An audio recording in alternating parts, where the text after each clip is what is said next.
Because everybody keep on saying the police, when it came to Keenan Anderson, the police didn't have to tase him so many times. We got all these people holding him down.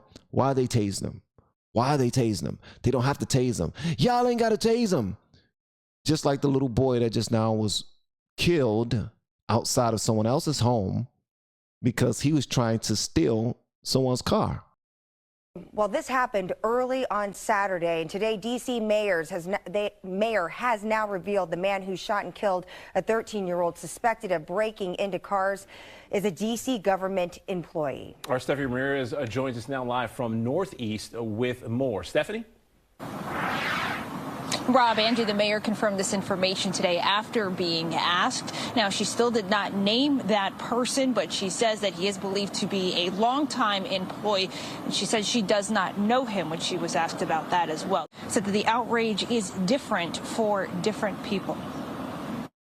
What makes me so sick is that we have a 13-year-old that was at middle school on Thursday and Friday, and by the weekend he was dead.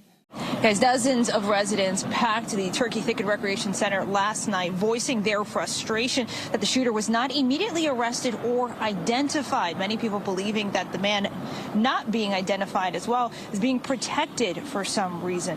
What we know is that the shooter went to inspect some kind of noise and confronted a 13-year-old, Karan Blake, who was allegedly breaking into cars a little before 4 in the morning on Quincy Street Northeast this past Saturday.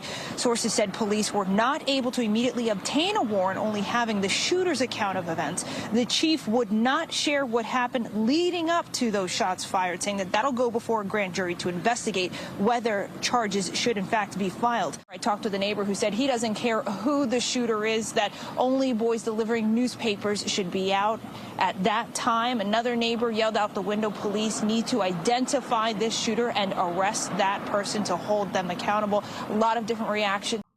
And he ended up getting shot. RIP to this young man. He was 13 years old, trying to steal someone's vehicle. Instead of the gentleman firing shots in the air, he decided to fire shots at the perpetrator. Many people will then jump in there and say what you should have done. He didn't have to shoot him. He didn't have to kill him. He didn't have to go outside of his safe home and approach someone trying to steal his vehicle. He could have called the police. He could have. What would you have done? You probably would have called the police. Guess what? Some people don't play like that. Some people believe that they work hard for what they have. And if you come onto my property, then that's on you. If you try to take what I build and what I have, that's on you. What happens next? You asked for it. Because when you walked into that situation, you didn't walk into that situation like, oh, my bad. You caught me. I'm just going to walk away. All right. Okay. You can put that away. You can put that gun away. All right. I'm gone now. You can't tell people how to react. At that point, when Keenan Anderson did not listen time and time again to the officers, it would have never escalated to that point. It kept having to escalate and escalate and escalate and escalate and escalate. But people who want to always focus on making sure they coddle the victims, you never want to daggone address the escalation. You only want to address that one point where they didn't have to do blank. You didn't have to do blank. That was too much. Who are you to say what somebody didn't have to do? It shouldn't have escalated to the point where they had to do it. That's just in my opinion. But who am I? I've been wrong many other times. Oh, you don't have a heart. Somebody lost their life. You're evil and demonic for thinking that way. No, you're not. You're not. What's evil and demonic is whatever was going on in that young man's mind when they first stopped him. He had a whole bunch of evil going on in his mind already. Because if he didn't, he wouldn't even said the words, "They are trying to kill me." Guess what? You don't have to do a mental health check to make sure that you take care of the officers around you. Them officers got a job to do and they got to make it home safely.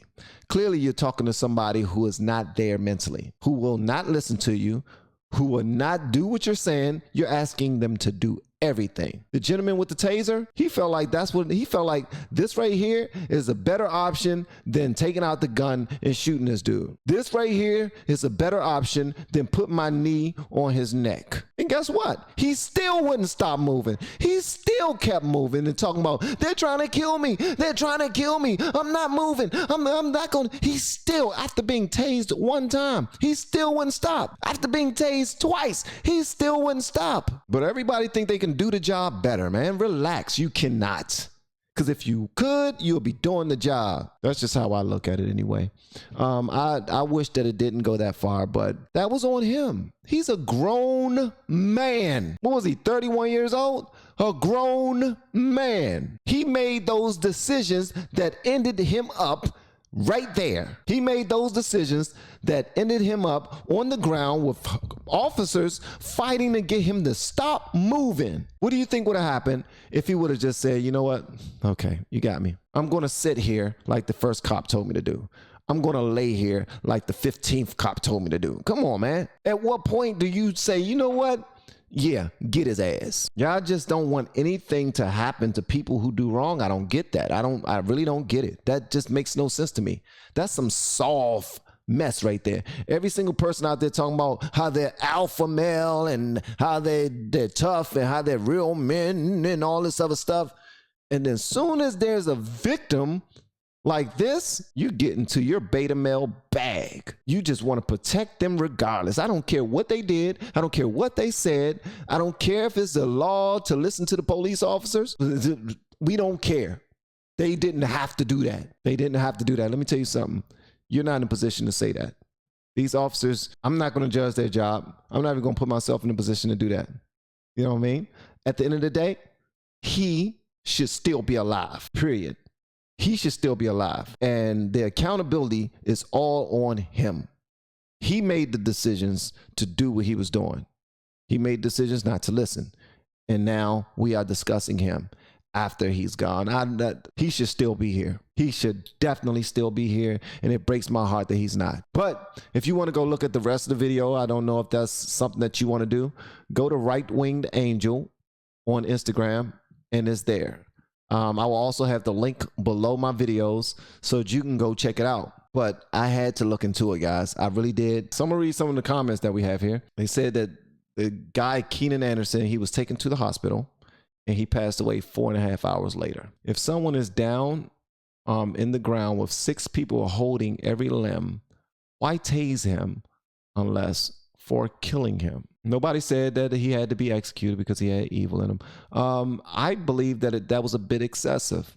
I do. Now, can we talk about why it even got there?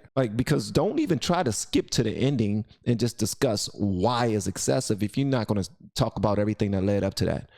Because those are the people I want to have a conversation with. I will fairly and objectively discuss the entire thing if that's what you want to do. But you don't want to do that.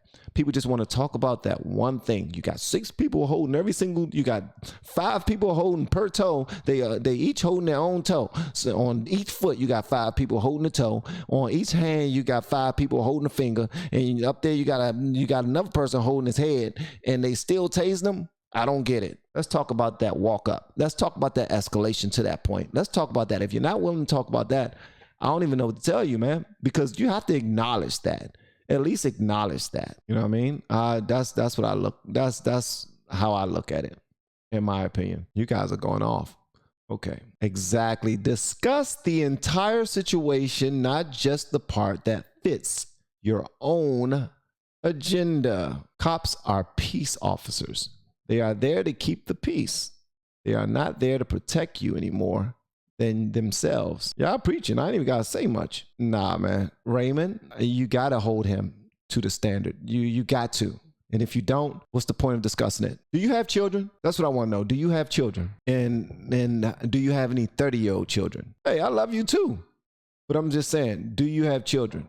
Because accountability needs to be spoken about. We're trying to skip accountability in order to look. We want to arrest that officer that kept tasing him. We want him to die too. We want to hang him. We want to kill him. We want to put him on the gun line. We want to arrest him. That was murder. Nobody want to talk about accountability at all. When we talk later, we got to make sure you're voted back into the tribe in order for us to talk later.